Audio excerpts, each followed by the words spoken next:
আসসালামু আলাইকুম। বাংলাদেশ সরকারি দাবি আদায় ঐক্য পরিষদ আজকে বিশাল একটি সমাবেশ করেছে। দাবি আদায়ের ঐক্য পরিষদ কর্তৃক এক প্রতিনিধি বলেন, বেতন স্কেল তৈরি করেছেন 1:6 পদ্ধতিতে। তার মানে আমি চাকরি করি, আমি একজন সদস্য, আমার স্ত্রী, আমার ছেলে, আমার মেয়ে, এবং 2015 সালে তদানীন্তন গভর্নমেন্ট বাধ্যতামূলক করেছে একজন সরকারি কর্মচারী যিনি তার বাবা মাকে বাধ্যতামূলক পালতে হবে। কারণ আমার যদি 5 ভাইও থাকে, সরকারি কর্মচারী যিনি, তাকে বাধ্যতামূলক বাবা মাকে পালতে হবে। 6 সদস্য পরিবারে আপনি চিকিৎসা ভাতা দিতেছেন মাত্র 1500 টাকা। 1500 টাকা 6 দিয়ে ভাগ করেন, আমার পড়বে 250 টাকা। 250 টাকায় আপনি কি ট্রিটমেন্ট পাবেন? একজন প্রফেসরকে দেখালে সেখানে আমার প্রতিদিন তার ভিজিট দিতে হয় 1500 টাকা।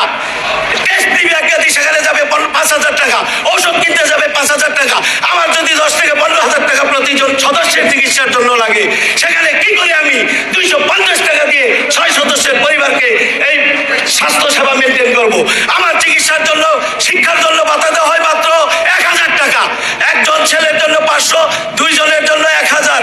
কিন্তু আপনি দেখেন, আমার যে সর্বনিম্ন কর্মচারী, তার ছেলে কি ডাক্তার, ইঞ্জিনিয়ার, বড় অফিসার হতে চায় না। এই দেশে কি করে 500 বা 1000 টাকা দিয়ে আমি আমার এই 2 জন সন্তানকে লেখাপড়া করাবো?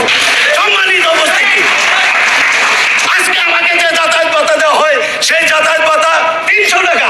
300 টাকা প্রতিদিন পরে 10 টাকা। আপনি বলেন, আমি যদি এখান থেকে গাজীপুর অবশ্য করি, আপ ডাউন কত টাকা ভাড়া আসে? আমি 10 টাকা দিয়ে কি করে যাতায়াত ভাতা দিব? আমার টিফিন ভাতা দেওয়া হয় মাত্র 200 টাকা। 200 টাকা লজ্জাস্কর ব্যাপার। 200 টাকা টিফিন ভাতা আপনি 30 দিয়ে ভাগ করেন, প্রতিদিন আসে 6 টাকা 66 পয়সা। আপনি একটি সিঙ্গারা খান রাস্তায়, একটা পানি খান, একটা বিড়ি সিগারেট যদি খায়, আমার প্রতিদিন 50 টাকা টিফিন সর্বনিম্ন লাগে। সেখানে কি করে আমার 6 টাকা 66 পয়সা? লজ্জা লাগে একজন ভিক্ষুকও 6 টাকা 66 পয়সা ভিক্ষা দিতে চায় না। বিধি তৈরি হলে এই যেভাবে নানাভাবে নিয়োগ চলে, সেই সমস্ত দুর্নীতির জায়গা বন্ধ হয়ে যাবে। অভিন্ন নিয়োগ বিধি দরকার, প্রত্যেকের মর্যাদা নিশ্চিত করা দরকার। কেউ ভিক্ষা চাচ্ছে না, এটা মনে রাখা দরকার। এই রাষ্ট্র আমাদের সবার, জনগণের ট্যাক্সের পয়সায় চলে, কেউ ভিক্ষা চাইছে না। প্রত্যেকের প্রাপ্য মর্যাদা এবং প্রত্যেকের প্রাপ্য যে বেতন, সেটা দিতে হবে, এবং সেইটাই নিশ্চিত করবে আমাদের জনগণের প্রকৃত সেবা দানকারী একটি প্রশাসনকে।